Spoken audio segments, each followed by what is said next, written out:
Chris and Lisanne set out for their hike of the Panamanian jungle on April 1st, 2014. They even brought their hostess family's dog with them, as this was only supposed to be a day hike. So when the dog returned home that night with neither Chris or Lisanne, panic set in.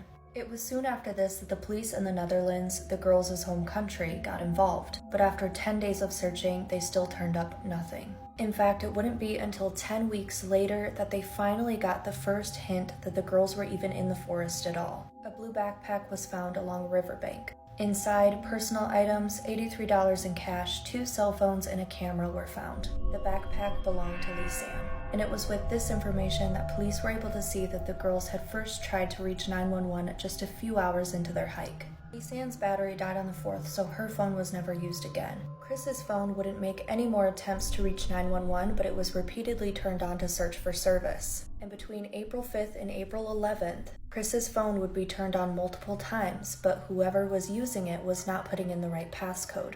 Over the course of just 4 days, the girls had made 77 separate attempts at reaching 911, but had no service. They then looked at Lisanne's camera. It contained photos of their hike on April 1st, suggesting that everything was going as planned. But 7 days later, on April 8th, 90 photos were taken between 1 and 4 a.m., all with the flash of the camera on. It appeared as if they were still in the middle of the jungle. Some of the photos showed the girls' belongings spread out on rocks, and another photo shows the back of Chris's head with what appears to be blood leaking from her temple. The pictures go from picture 508, where everything seems to be perfectly fine, and skips forward to the first night photo at 5:10.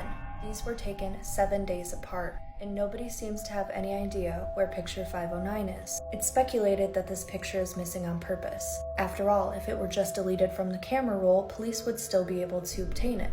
More searches for the girls were set out along the riverbank where the backpack was found. Soon after this, they find Chris's shorts neatly placed on a rock. 2 months later, they find a pelvis bone and a boot with the foot still inside.